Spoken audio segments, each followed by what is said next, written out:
जी बेटा अस्सलाम वालेकुम। आज हम एक्सरसाइज 1.3 जो है वो स्टार्ट करेंगे और इसका लास्ट क्वेश्चन है वैल्यूएट। वैल्यूएट का मतलब होता है किसी चीज़ को जो आपको गिवन स्टेटमेंट दी जाए उसको एस्टिमेट करना, एवेल्यूएट करना। एवेल्यूएशन के लिए आपने इसको एवेल्यूएट करना है और इस एवेल्यूएशन में आपको ये वाला यूज़ करना पड़ेगा और फिर इसका आंसर आएगा। तो सबसे पहले आप इस तरह करें कि जिसको वैल्यूएट करना है वो लिखे वैल्यू। उसमें हमें क्या चाहिए, एक तो जी चाहिए और दूसरा क्या चाहिए, जी का स्क्वायर चाहिए। आप जी तो आपके पास है, जी का स्क्वायर भी है। आप इस तरह करें कि इन दोनों पहले चीज़ों को अलग से कैलकुलेट कर लें। इन दोनों चीज़ों को कैसे आप करेंगे, जी माइनस जी का स्क्वायर, तो वो आएगा। पहले जी की वैल्यू लिखेंगे आप। जी की वैल्यू हमें दी गई है, वो क्या है, 1 माइनस योटा डिवाइडेड बाई 10, फिर माइनस का साइन है, फिर जी का स्क्वायर यानी 1 माइनस योटा 10 और इसका स्क्वायर आ गया। अब आपने इसको अगर सॉल्व करना है तो ये बनेगा हमारे पास 1 minus iota divided by 10 minus इसका ऊपर वाली वैल्यू का भी स्क्वायर एक्सपेंड करेंगे और नीचे वाली वैल्यू का भी स्क्वायर एक्सपेंड करेंगे। जब ऊपर वाली वैल्यू का स्क्वायर एक्सपेंड करेंगे तो वहां पर फार्मूला यूज होगा a माइनस बी का स्क्वायर। तो उसके मुताबिक क्या होगा, फर्स्ट वैल्यू का स्क्वायर 1, फिर प्लस सेकंड वैल्यू का स्क्वायर अयोटा स्क्वायर और फिर माइनस 2 और दोनों का मल्टीपल, तो वो बनेगा 2 अयोटा और डिवाइडेड बाई 10 का स्क्वायर क्या होगा 100। अब ये जिस फॉर्म में वैल्यू है इसका नेक्स्ट स्टेप यही हो सकता है कि आप इसका एलसीएम ले लें। तो जब आप इसका एलसीएम लेंगे तो वो आएगा 100 एलसीएम। 100 को 10 पे डिवाइड कर दें, 10 आ जाएगा। 10 को ऊपर वाली वैल्यू से मल्टीप्लाई कर देंगे, 1 माइनस अयोटा माइनस 100 को 100 पे डिवाइड करेंगे तो 1 आएगा और 1 को इससे मल्टीप्लाई कर देंगे, 1 plus iota square minus 2 iota. Clear. अब यहाँ पर आप ये भी कर सकते हैं कि ये 1 लिखा है और आप मुझे बताएंगे योटा स्क्वायर की वैल्यू क्या होती है, -1। तो आप इसकी जगह पे डायरेक्ट -1 भी लिख सकते हैं इस तरह से, ये -1। या आप एक स्टेप ज्यादा भी कर सकते हैं, पहले योटा स्क्वायर लिखें और फिर अगले स्टेप में योटा स्क्वायर की वैल्यू लिख दें। तो इसको सिंप्लीफाई करते हैं, ये आ जाएगा 10 माइनस का 10 अयोटा और ये पॉजिटिव और नेगेटिव कैंसिल हो गया, माइनस का 2 अयोटा बचा तो इससे मल्टीप्लाई करेंगे तो प्लस का 2 अयोटा होगा और डिवाइडेड बाई क्या होगा 100। अब आप इसको सिंप्लीफाई करें तो ये आ जाएगा 10 माइनस का 8 अयोटा और डिवाइडेड बाई 100 अलग कर लें और ये वाला 100 अलग कर लें। या अभी आप सिंप्लीफाई रहने दें, इसको इसी तरह ही करेंगे आप। सबसे पहले तो ये जो वैल्यू आई है हमारे पास वो है 10 माइनस 8 अयोटा और डिवाइडेड बाई 100। क्लियर। लेकिन हमने एवेल्यूएट इसको करना था, जिसको एवेल्यूएट करना है अब मैं वो वैल्यू लिखने लगा। ये देखिए जरा, इसको एवेल्यूएट करना है 1/z माइनस z का स्क्वायर। ये थी वो वैल्यूएशन की वैल्यू। तो अब क्या करेंगे, यहाँ पर लिखेंगे 1/, इसका आंसर आ चुका है भाई, वो लिखेंगे और वो क्या है 10 माइनस 8 अयोटा डिवाइडेड बाई 100। अब आपको पता है कि ऐसी वैल्यू जब आ जाए 1/, और ओवर ज्यादा वैल्यू ओवर में चली जाए तो उसका क्या करते हैं, रेसिप्रोकल कर लेते हैं। तो रेसिप्रोकल करने से ये वैल्यू ऊपर चली जाएगी तो ये बनेगा 100 और डिवाइडेड बाई क्या आएगा 10 माइनस 8 अयोटा। तो इसको सिंप्लीफाई करना है। आप मुझे बताएं नीचे वाली वैल्यू में से, और कॉमन आ रहा है 2 कॉमन आ रहा है, ये 2 कॉमन आ गया और यहाँ पर बचेगा 10 का 5 और -4 अयोटा। तो ये बेटा इससे कैंसिल हो जाएगा तो क्या आ जाएगा 50। क्लियर। अब आपने 50 लिखना है, लेकिन आपको पता है कि जब भी वैल्यू डिनोमिनेटर में अयोटा शो करे तो उसको मजीद सिंप्लीफाई करने की जरूरत होती है। तो क्या करेंगे, इसको मल्टीप्लाई करेंगे किससे, 5 + 4 अयोटा और 5 + 4 अयोटा। बाकी वही है जो आपने लास्ट में किया था क्वेश्चन, कैसे कि आपने 50 को इससे मल्टीप्लाई करना है, ये होगा 50 इंटू 5 + 4 अयोटा और डिवाइडेड बाई क्या आ जाएगा, वैल्यू सेम साइन डिफरेंट, दोनों का स्क्वायर होगा और दरमियान में कौन सा साइन आएगा, माइनस का।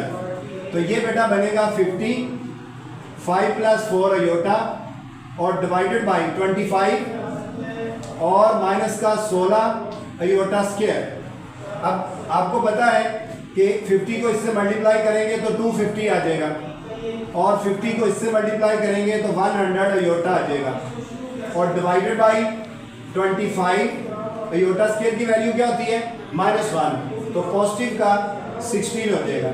अब इसको 250, 100 अयोटा और इसको ऐड करें तो कितना बन रहा है, 41 बन रहा है। क्या बन रहा है, 41, 25 और 16 41।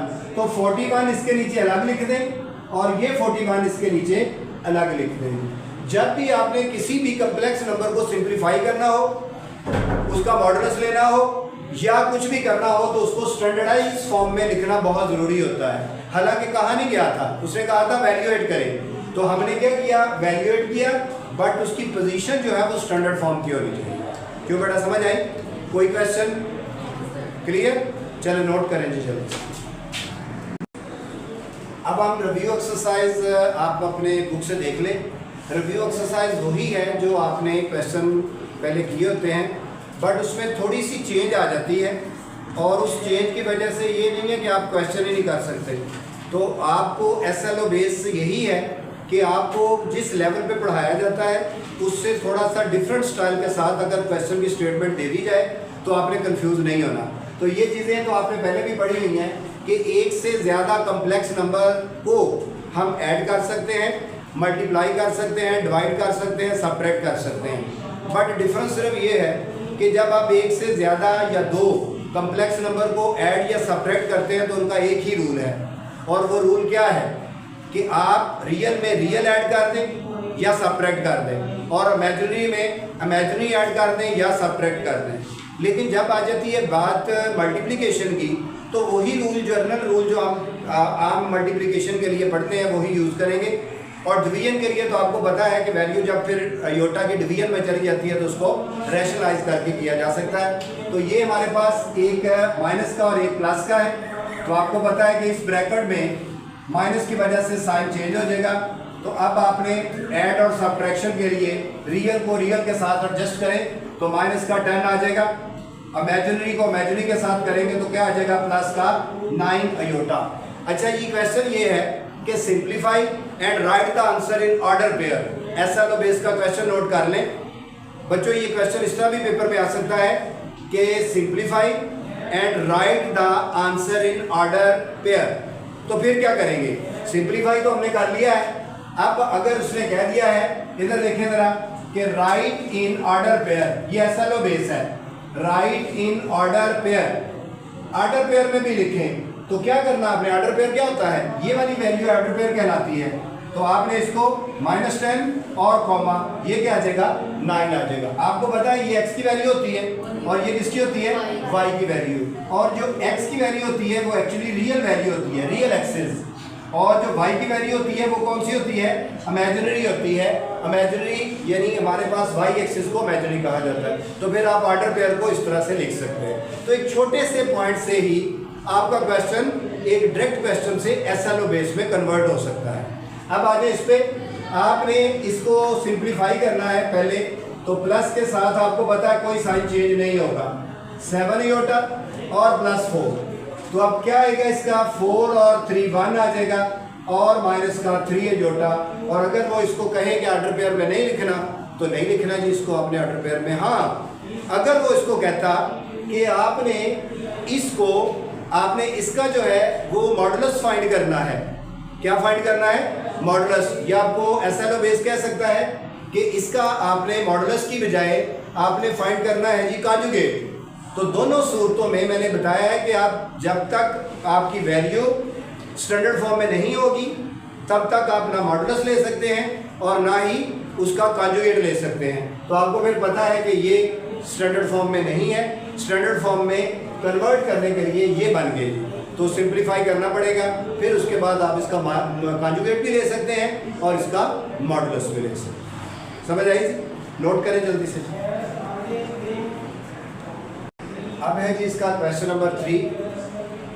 इसमें आपने प्रोडक्ट फाइंड करना है। लास्ट में आपने क्या किया था, उसको सिंप्लीफाई किया था। तो हमने देखा प्लस हो रहा तो प्लस कर दिया, हमने देखा माइनस हो रहा तो माइनस कर दिया। इसको भी वो कह सकता था सिंप्लीफाई। तो ये नहीं हो सकता कि हम सिंप्लीफाई कह रहा तो हम इसको प्लस कर दें, ये तो हो ही नहीं सकता क्योंकि वैल्यू ही मल्टीप्लाई हो रही है। तो इसके लिए वर्ड प्रोडक्ट का ना भी यूज़ करता, आपको कह देता सिंप्लीफाई करें। अगर वो सिंप्लीफाई का भी ना कहता, वो आपको जस्ट ये कह देता कि इसको स्टैंडर्ड फॉर्म में लिखें, तो उसका भी मतलब यही है। सिंप्लीफाई होगा तो स्टैंडर्ड फॉर्म बनेगी, प्रोडक्ट होगा तो स्टैंडर्डाइज फॉर्म बनेगी। तो ये वर्डिंग जो है ना, इसमें गौर करना है, इधर से आपने डिस्टर्ब होना है।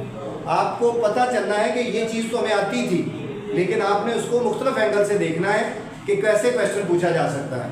तो बेटा मैं इसको मल्टीप्लाई करने लगा हूँ, तो मैंने बताया था कि मल्टीप्लाई का एक जनरल रूल है जो हम छोटी क्लासेस में भी पढ़ते हैं कि दो ब्रैकेट को किस तरह से मल्टीप्लाई करते।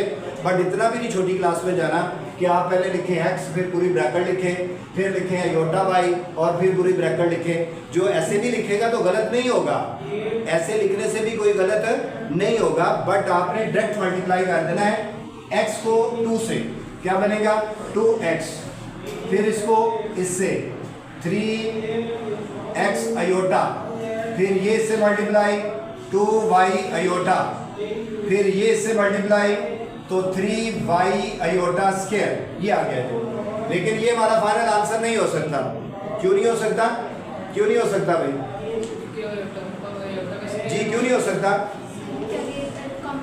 जी? क्यों नहीं हो सकता?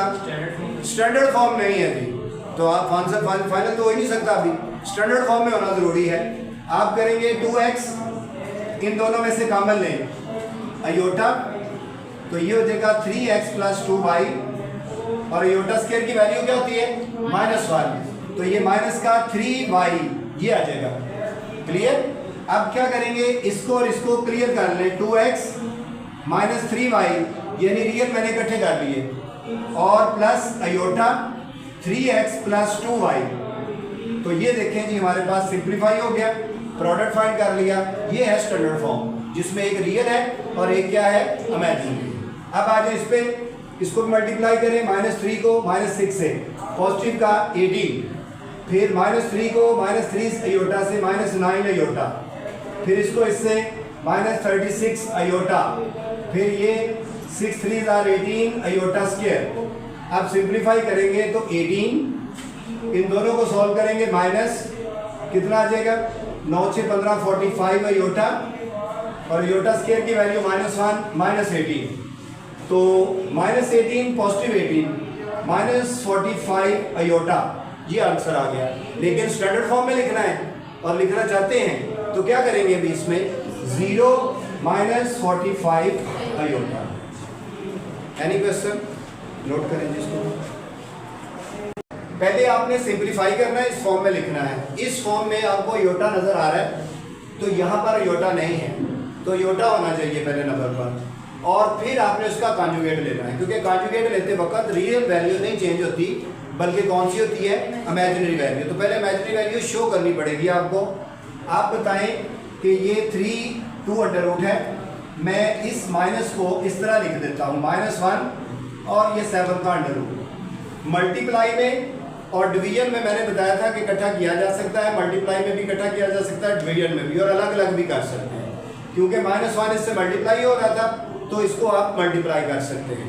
अब आपने क्या करना है, ये लिखना है 3 अंडर रूट 2 माइनस, ये आपको पता है अयोटा स्क्वायर की वैल्यू मैंने बताई थी क्या होती है -1, तो जब आप उसका अंडर रूट खत्म कर देते हैं तो वो ये आ जाता है। तो फिर मैं इसकी जगह पे क्या लिखूंगा, अयोटा लिखूंगा, और ये 7 है। तो पहला तो बन गया जी स्टैंडर्ड फॉर्म इस फॉर्म में। क्लियर? अब क्या करना, आपने इसका कॉन्जुगेट लेना है, तो ये साइन कॉन्जुगेट का है, ये वाला साइन, इसके ऊपर अगर बार डाल दें तो it means it is denoted by conjugate. तो कॉन्जुगेट में फिर आपने क्या करना है, सिर्फ और सिर्फ अयोटा जो वैल्यू है उसका साइन चेंज करना है, और वो है 7 अंडर रूट अयोटा। इसको पहले लिखने बाद में लिखने कोई फर्क नहीं पड़ेगा। सिंप्लीफाई भी कर लिया और कॉन्जुगेट भी ले लिया। क्लियर? अब आ जाए इस पे, इसको क्या लिखेंगे -1 अंडर रूट और ये 2 का अंडर रूट। जी बताएं इसको क्या लिखेंगे, अयोटा, और ये है 2, और उसने कहा है कि इस फॉर्म में लिखें, तो ये कहाँ से लाए जी अब हम जीरो लिखेंगे, मिसिंग जो है वो जीरो, 2 अंडर रूट इसको आप अयोटा लिखेंगे। अब इसका कॉन्जुगेट लेंगे तो ये बार जो है वो कॉन्जुगेट को शो कर रहा है, तो आंसर क्या आएगा इसका 0 माइनस 2 अयोटा। क्लियर, करें नोट इसको भी।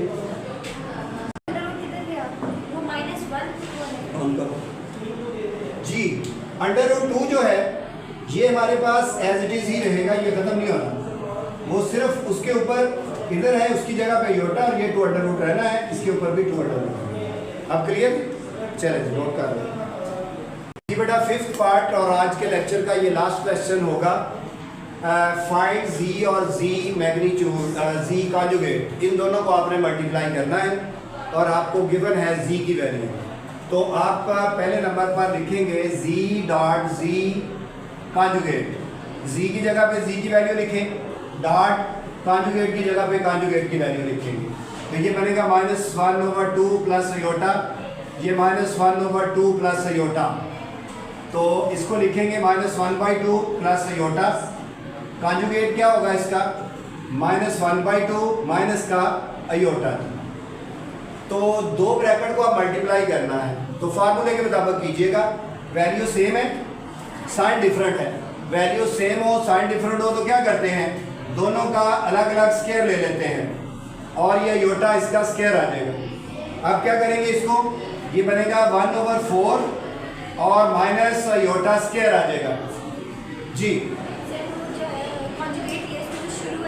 नो ये शुरू वाला रियल की वैल्यू का साइन तो नहीं ना चेंज होता, सिर्फ इमेजिनरी वैल्यू का साइन चेंज होता है। तो अब बेटा इसको अयोटा स्क्वायर लिख दिया, ये आ गया -1/4। अयोटा स्क्वायर की वैल्यू क्या होती है -1, तो +1 आ जाएगा। तो जब आप कैलकुलेटर से 1/4 + 1 करेंगे तो इसका आंसर क्या आएगा 5/4। बस यही पूछा था कि आप z को z कॉन्जुगेट से मल्टीप्लाई कर दें। और ये वाला क्या है z मल्टीप्लाई z कॉन्जुगेट, तो पहले z की वैल्यू फिर z कॉन्जुगेट की वैल्यू लिखेंगे। z की वैल्यू क्या है 14 - 7 अयोटा और 14 - 7 अयोटा इसका कॉन्जुगेट। तो कॉन्जुगेट ले लें, ये 14 - 7 अयोटा और कॉन्जुगेट लेने से होगा 14 + 7 अयोटा। तो आप देखें वैल्यू सेम और साइन डिफरेंट है, तो डिफरेंस बिटवीन 2 स्क्वायर वाला फार्मूला अप्लाई करेंगे। तो ये हमारे पास होगा 14 का स्क्वायर और -7 अयोटा का स्क्वायर। तो 14 का स्क्वायर क्या होता है 14 का स्क्वायर 14 का स्क्वायर क्या होगा 144। तो फिर 12 का क्या होगा, तो 14 का स्क्वायर भी आपने अपनी अकल से नहीं लेना, आप अपनी अकल से लेंगे तो वो गलत हो जाएगा, 144 ही होगा। तो आप ये काम कैलकुलेटर से करेंगे 196 और ये 49 अयोटा स्क्वायर। तो हरगिज़ भी ये आपने अपनी अकल को नहीं इस्तेमाल करने की कोशिश करनी। तो ये बनेगा 196, ये प्लस का 49 क्योंकि अयोटा स्क्वायर की वैल्यू -1 होती है। अब इन दोनों को ऐड कर देंगे, ये आ जाएगा 9 × 6 = 15 और 245। ये हमारे पास इसका फाइनल आंसर है। क्यों बेटा समझ आ गई? yes. आज के क्वेश्चन आपने घर जाके ज़रूर रिपीट करने हैं और फिर इसमें कोई भी प्रॉब्लम होगी तो आपने वेरी नेक्स्ट लेक्चर में वो डिस्कस करना है। Thank you.